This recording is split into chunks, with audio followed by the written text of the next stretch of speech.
अध्यक्ष महोदय, मैं आपको हृदय से धन्यवाद देना चाहता हूं।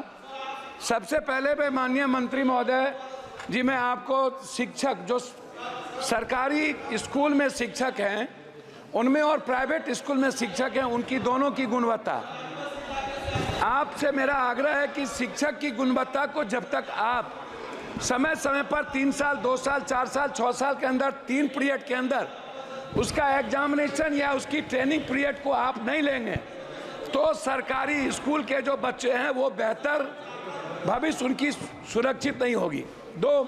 तीसरी चीज, जितना सरकारी स्कूल में और कॉलेजेस में बच्चे हैं 400, 800, 600, 700, क्लास इतने कम है। 8 क्लास है, 9 रूम है, 8 रूम है, 7 रूम है। और स्थिति यह है स्कूल और कॉलेज में कि 20% बच्ची के लिए मात्र शौचालय बना हुआ है। पानी कहीं भी सरकारी स्कूल में। सदस्य, आप 6 बार मेंबर पार्लियामेंट हो ना? जी जी, 6 टाइम है ना। अब स्कूल का क्लासरूम तो उसका राज्य देखेगा, केंद्र देखेगा? नहीं नहीं, मैं वो नहीं कह रहा हूँ। मैं केंद्र पर आरोप नहीं लगा रहा हूँ अध्यक्ष महोदय, नहीं लगा रहा हूँ। मैं क्या कह रहा हूँ, मेरा वो है, मेरा कहना यह है कि जो बिहार या देश की जो सरकारी स्थिति है, आप सबसे ज्यादा बिहार कोटा में बिहार जाते हैं पढ़ने के लिए, आपको पता है अध्यक्ष महोदय।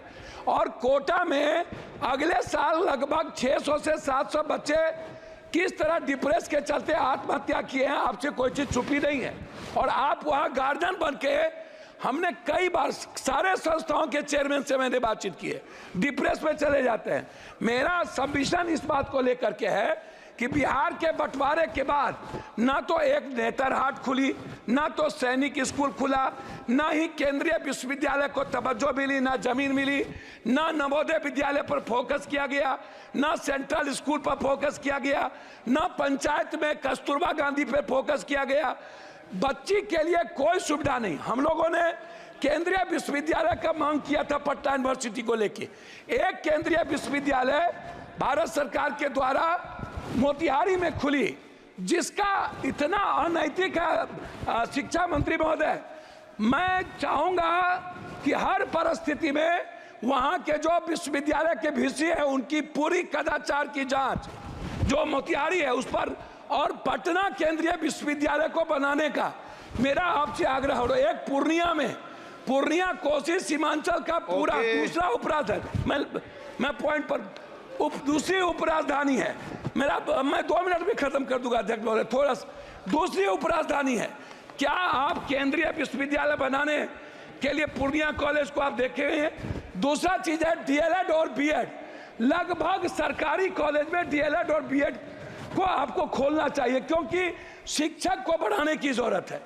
उसमें हम कस्बा में और जगह चाहते हैं, इंटर कॉलेज को हम चाहते हैं रुपौली, और साथ साथ हम चाहते हैं कोढ़ा। इंटर कॉलेज हमारे क्षेत्र में सबसे ज्यादा कम है, उसमें हम आगे आपसे आग्रह करेंगे।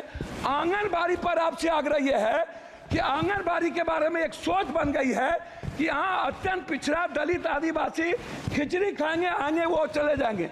आंगनबाड़ी की सेविका की ना तो उसका क्वालिटी है, ना कोई क्वांटिटी है, ना उनकी तनख्वाह बढ़ती है, और ना ही बच्चों को आने का कोई सुविधा है। मेरा आग्रह इतना है आपसे कि जो बच्चे जाएं, जो कॉलेज के बच्चे हैं, लगभग कोचिंग के लिए बाहर जाते हैं, क्लास से बच्चे चले जाते हैं, स्कूल के बच्चे खिचड़ी खाने के बाद 80% चले जाते हैं, वो नहीं पढ़ते हैं। कॉलेज के बच्चे नहीं पढ़ते हैं, वो कोचिंग में चले जाते हैं। ये जैसे डीपीएस है, डीपीएस पर हाई कोर्ट ने कहा है, लास्ट कर रहा हूं, हाई कोर्ट का आदेश है डीपीएस पैसा बहुत ज्यादा लेता है, उसको रोक लगाया जाए, नहीं लिया जाए। डीपीएस के जो संस्थापक हैं वो लगातार गलत कर रहे हैं। अंत में अध्यक्ष महोदय एक सेकंड में 2 मिनट में बात खत्म करिए तो अध्यक्ष महोदय 1 सेकंड में, अध्यक्ष महोदय 1 सेकंड। यूपीएससी, बीपीएससी या एसएससी का जो एग्जाम होता है, एग्जाम के बाद उसके जो रिजल्ट है वो 3 महीना 4 महीना बाद क्यों? इससे बच्चे के भीतर डर है कि हमारी हेराफेरी होती है। मैं चाहता हूं जिसका फॉर्म भरा जाए बच्चे का, यूपीएससी, बीपीएससी, एसएससी या कोई भी ऐसी कंपटीशन में, उसका एग्जाम हो और 15 दिनों के अंदर उसका रिजल्ट निकाला जाए। रिजल्ट निकालकर उसकी ज्वाइनिंग की व्यवस्था की जाए, तभी एग्जाम हो। अन्यथा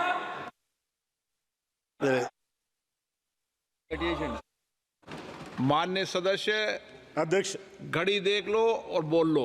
2 मिनट से ज्यादा बोलना हो तो बैठ जाओ और 2 मिनट में खत्म करना है तो बोलो।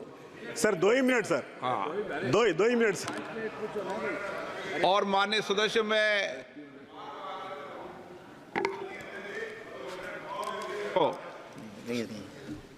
कभी भी जब आपको कह दिया जाए कि समय समाप्त हो तो एक बार इशारा समझ जाएं।